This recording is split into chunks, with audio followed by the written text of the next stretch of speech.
Iran thought it still had leverage, thought that even after weeks of pressure, it could still hold the world hostage with one narrow strip of water and a swarm of fast boats. But what just happened changes the picture fast. The United States is now sending a second Marine Amphibious group toward the Middle East. And when you add it to the USS Tripoli group already moving in, you are suddenly looking at more than 4,400 Marines on two amphibious groups converging on the Gulf at the same time. This is not routine. This is not symbolic. This is the kind of move that sends shivers through a regime's spine. And here's the question Tehran should be asking right now. How could things possibly get any worse? Because this isn't just another destroyer. It isn't just another air patrol. It isn't just another speech from Washington.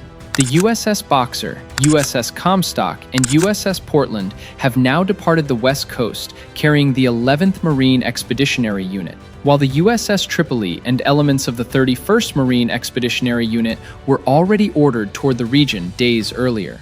That means two separate U.S. amphibious formations are now moving toward the same crisis zone from different directions. Stick with us, because this may be the clearest sign yet that Washington wants the ability to do far more than bomb from a distance.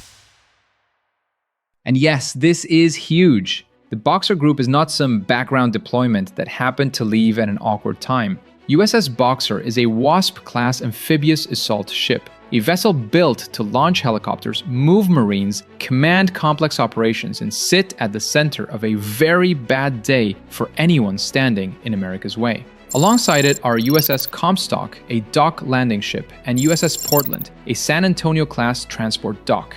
Put those together and you get the classic structure of an amphibious-ready group. Command ship, transport capacity, landing force, aircraft, and the logistics to keep the whole machine moving after the cameras stop rolling. Now layer that on top of the first deployment. USNI News reported on March 13th that USS Tripoli and its embarked Marines from the 31st MEU were already heading toward the Middle East. The Associated Press reported that roughly 2,500 Marines were tied to that movement. The War Zone added the key detail that a standard ARG MEU package usually brings at least 2,200 Marines and a full crisis response toolkit. In other words, the Tripoli move was already serious. The Boxer move makes it something else entirely. Now you have two Marine formations, two aviation-enabled amphibious groups, and one message to Iran. Your leverage in the Strait of Hormuz is about to be tested by the one kind of American force designed for exactly this kind of ugly coastal fight. The Strait of Hormuz is where Iran still thinks it can hurt the world. This is narrow water, crowded water, strategic water. The entrance and exit are only about 31 miles wide, and around 1/5 of global seaborne oil and gas passes through the strait. That is why Iran has leaned so hard on fast boats, drones, and maritime intimidation. Even when the regime is getting hammered elsewhere, it can still try to throttle shipping, spike energy prices, and remind the world that geography is on its side. That has been the play. That has been the leverage. That has been the regime's fallback plan. But now comes the nightmare part. Marine amphibious groups are not built just to sit offshore and look impressive. They are built for options, raids, escorts, boardings, security missions, evacuations, reinforcing embassies, seizing key terrain, landing on islands. Moving troops and aircraft quickly through exactly the kind of cluttered littoral environment where Iran's asymmetric tactics usually feel most dangerous. A carrier can punish. A marine amphibious group can control. And when you have two of them converging on the Gulf, that is when Iran's entire fast boat strategy starts looking a lot less clever. Now let's talk about what just left the West Coast, because this is where the story gets even more interesting. The Boxer Amphibious Ready Group and the 11th MEU were not rushed out cold. According to US Pacific Fleet, they had just completed an at-sea integrated training exercise in late January and early February. That exercise included visit, board, search, and seizure drills, force protection, aviation operations, ship-to-shore movements, company-sized helicopter raids, and, this is the big one, a simulated strait transit. Read that again. Simulated strait transit. Not generic training, not open ocean theater, straight transit. The exact kind of mission profile that suddenly looks very relevant when the destination is a region dominated by the Strait of Hormuz. That should get Tehran's attention, because what that says is simple. These Marines and sailors were not just training to exist, they were training to move through tight water under threat, protect the force, launch aircraft, board vessels, and conduct raids from the sea. In other words, the US is not just sending more hulls into the region, it is sending a formation whose most recently public training package looks almost custom-built for the exact environment where Iran has tried to preserve its last meaningful leverage. That is the kind of detail that should send panic through the regime. And this is where the second layer of the story kicks in. A Marine Expeditionary Unit is not just a bunch of infantry riding on ships. It is a compact crisis response ecosystem.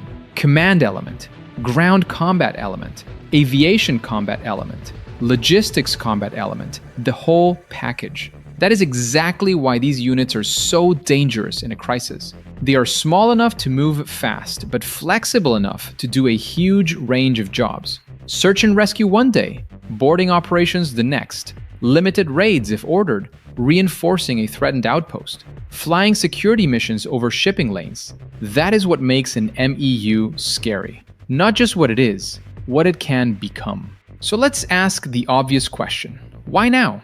Part of the answer is right there in the rhetoric coming out of Washington. Reuters reported on March 19th that Defense Secretary Pete Hegseth said US objectives remained to destroy Iran's missile launchers, its defense industrial base, and its navy, and to never allow Iran to get a nuclear weapon. That is not the language of a government looking to ease off. That is the language of a government widening its menu of choices. And Reuters also reported on March 19th that European powers and Japan said they were ready to join appropriate efforts to ensure safe passage through Hormuz. So this is no longer just a bilateral pressure point. It is becoming a coalition problem centered on maritime access and energy security. Trump's line has been just as telling. Reuters reported on March 19th that Trump told Israel not to repeat strikes on Iranian energy infrastructure, even as the wider crisis deepened. That suggests Washington wants pressure, but not complete chaos in energy markets. Earlier reporting also described Trump urging a team effort from allies to keep oil flowing through Hormuz. That is the wider strategic frame here. The US wants to keep the strait open, keep markets from completely melting down, and keep Iran from turning maritime disruption into strategic blackmail. And if that is the objective, then two amphibious groups packed with Marines suddenly make a lot of sense. Now here comes the big pivot. This is not really a ship story. It is an option story. Iran's entire play in Hormuz depends on narrowing America's choices. Make shipping unsafe, raise insurance rates, threaten tankers, force Washington into an awkward choice between doing too little and looking weak, or doing too much and risking a wider war. That is how weaker powers use choke points. But amphibious groups break that logic, because they massively expand the middle of the ladder. Suddenly the United States can escort traffic, board suspect vessels, recover civilians, reinforce facilities, fly armed overwatch, raid launch points, seize an island position, or just sit there visibly daring the IRGC to try something reckless. That is what changes everything overnight. And yes, let's say the words everyone is thinking. Boots on the ground?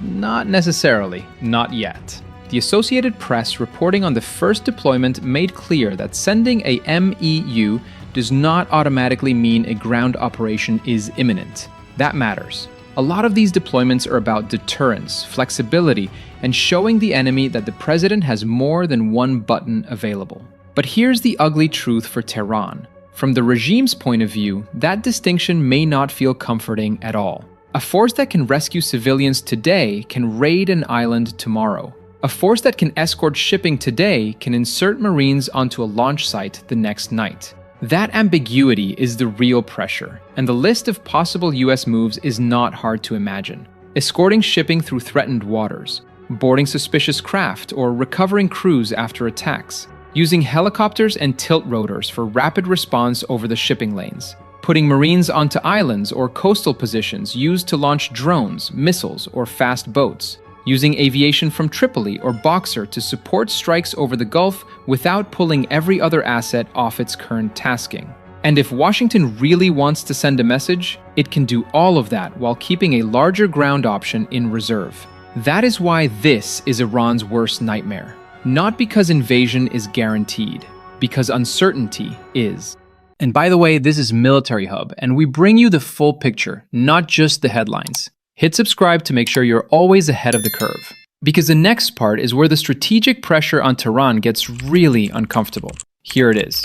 One MEU is a crisis response force. Two MEUs converging at once start to look like a posture shift. That phrase matters, posture shift, because now commanders do not have to treat every mission as mutually exclusive. One amphibious group can support security and escort operations. The other can hold harder options in reserve. One can reassure regional partners. The other can menace the regime's island network and coastal launch points. One can stabilize. The other can threaten.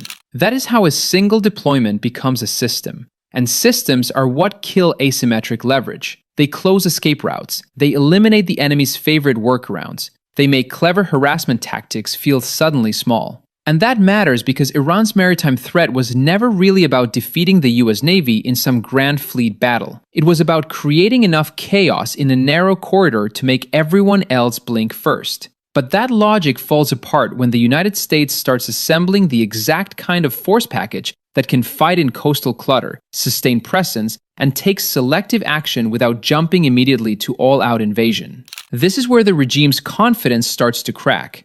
This is where swagger turns into bunker mentality. This is where the phone calls inside Tehran start getting a little more frantic. And don't miss the theater-wide message. The US is drawing these forces from the Pacific posture. That alone says a lot. It says Washington thinks the Gulf problem is serious enough to justify redirecting elite amphibious assets from elsewhere. In plain English, the US is telling Iran that Hormuz is not some side issue to be managed with a few statements and a destroyer escort. It is a central strategic problem, and America is moving specialized forces to solve it. Allies will notice that. Markets will notice that. And yes, adversaries outside the region will notice it too. Which brings us to the line that sums up the entire situation. This is where the leverage dies. Not because Iran stops being dangerous, not because fast boats stop existing, not because geography stops favoring mischief in the Gulf, but because the United States is now assembling the kind of force that can challenge that leverage in the exact environment where Iran thought it still had the upper hand. Islands, coastal launch points, boarding lanes, embassies, merchant traffic, tight water, low visibility threats. The gray zone where the regime hoped it could still dominate the narrative. That is where marine amphibious power starts turning the map against Tehran. And if Tehran keeps pushing, then the pressure gets worse. Because once two amphibious groups are in play, every Iranian move in the Gulf becomes riskier. Every fast boat swarm has to wonder what is overhead. Every island site has to wonder what is offshore. Every maritime harassment mission has to wonder whether it is about to trigger an escort response, an interdiction, or something harder. This is how deterrence works when it is done properly. Not just by threatening punishment, by making the enemy unsure that any move will still pay off. That uncertainty is poison for regimes that depend on controlled escalation. So circle back to the headline.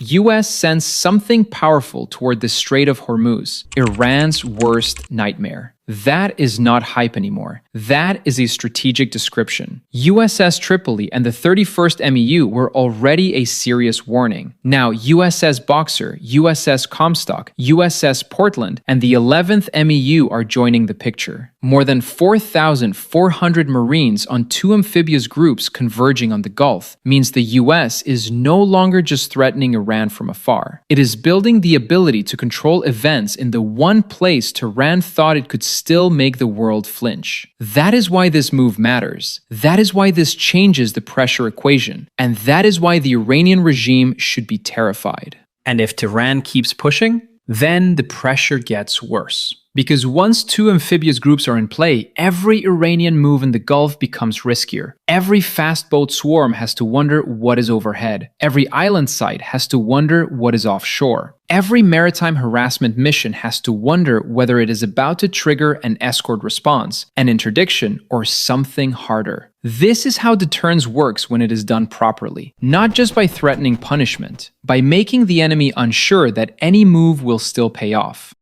That uncertainty is poison for regimes that depend on controlled escalation. So circle back to the headline. US sends something powerful toward the Strait of Hormuz, Iran's worst nightmare. That is not hype anymore. That is a strategic description. USS Tripoli and the 31st MEU were already a serious warning. Now USS Boxer, USS Comstock, USS Portland, and the 11th MEU are joining the picture. More than 4,400 Marines on two amphibious groups converging on the Gulf means the US is no longer just threatening Iran from afar. It is building the ability to control events in the one place Tehran thought it could still make the world flinch. That is why this move matters. That is why this changes the pressure equation. And that is why the Iranian regime should be terrified.